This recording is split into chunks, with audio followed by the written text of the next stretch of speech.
नमस्कार, मैं हूं दिव्यांजलि मोइत्रा। जिस मुलायम सिंह यादव और शिवपाल सिंह यादव ने जमीनी संघर्ष के बाद समाजवादी पार्टी को खड़ा किया और अपनी पार्टी के साथ परिवार के तमाम सदस्यों को भी जोड़कर उन्हें सियासत में उतरने का मौका दिया, 4 बार यूपी में सरकार बनाई। अब उसी पार्टी की जिम्मेदारी जब साल 2017 में अखिलेश यादव ने संभाली तो सबसे पहले मुलायम के भाई शिवपाल यादव ने सपा छोड़कर अपनी अलग पार्टी बना ली और अब 2022 का चुनाव आया तो मुलायम की छोटी बहू अपर्णा यादव ने भी सपा का साथ छोड़ दिया। उन्होंने कुछ ही दिनों पहले बीजेपी का दामन थाम लिया। अब बीजेपी में जाने के बाद सबसे बड़ा सवाल जो है वो ये है कि बीजेपी में जाने के बाद अपर्णा यादव क्या सपाई अध्यक्ष अखिलेश यादव के खिलाफ करहल में चुनाव प्रचार करेंगी।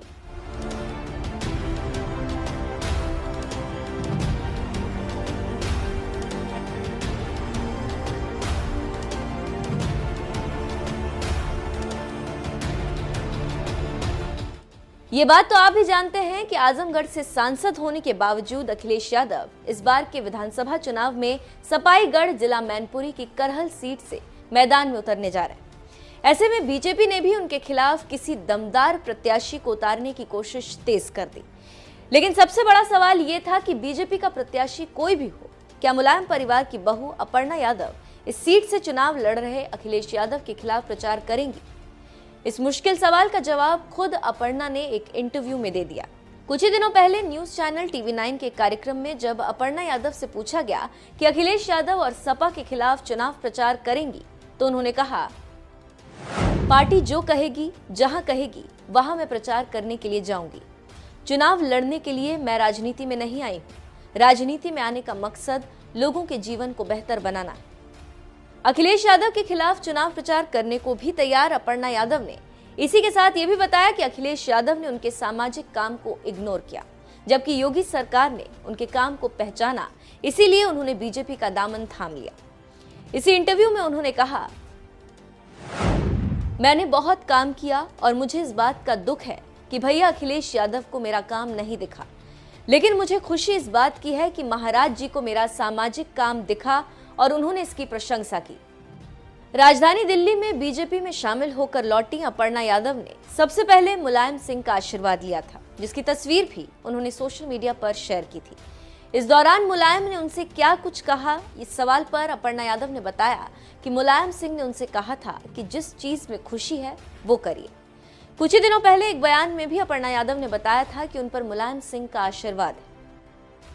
आप जब यहाँ गए थे, अखिलेश यादव का भी बयान है, उन्होंने आपको बधाई तो दिया मगर ये भी कहा बहुत रोकने की कोशिश की गई। सर्वप्रथम मैं बहुत बहुत धन्यवाद देना चाहती हूँ उनका और मैं बस यही कहूँगी कि बिल्कुल उन्होंने मुझे बहुत समझाया, उन्होंने मुझे काफ़ी राजनीतिक समझ दी। जी, नेताजी से जब मिली तो क्या बात हुई नेताजी का? मैं नेताजी से कोई विमुख नहीं हूँ। मैं उस परिवार की बहू थी, बहू हूँ और बहू रहूँगी।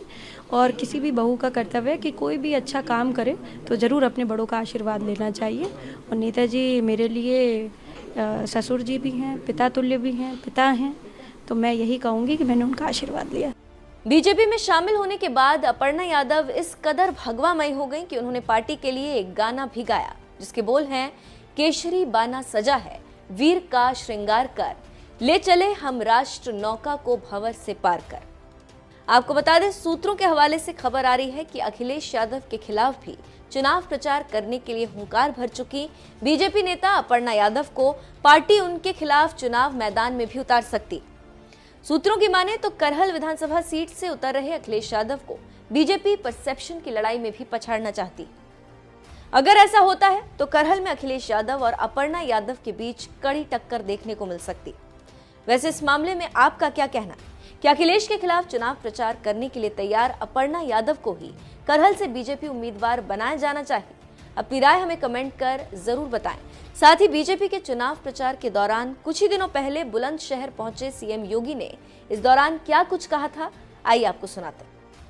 मैं आप सबसे भी इस बारे में अपील करूंगा कि 2017 के पहले और 2017 के बाद प्रदेश में फर्क साफ महसूस होता है। 2017 के पहले प्रदेश अव्यवस्था, अराजकता और असुरक्षा का एक माहौल प्रदेश के अंदर था। 2017 के बाद प्रदेश की छवि बदली है। आज प्रदेश कानून का राज है, इस दिशा से देश के अंदर एक नजीर के रूप में जाना जा रहा है।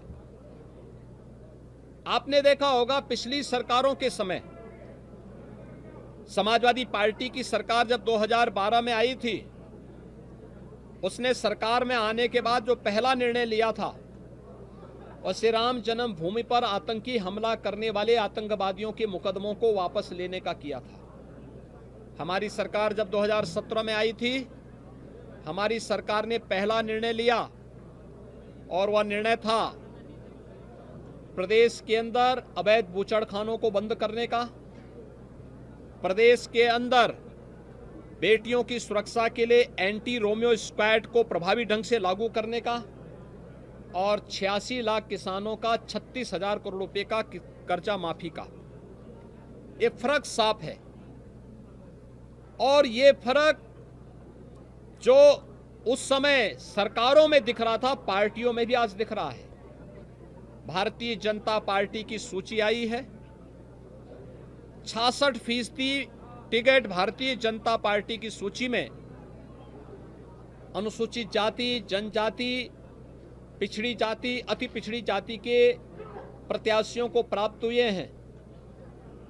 सामाजिक न्याय का मॉडल भारतीय जनता पार्टी ने न सरकार के माध्यम से बल्कि अपने प्रत्याशियों के माध्यम से भी प्रस्तुत किया है।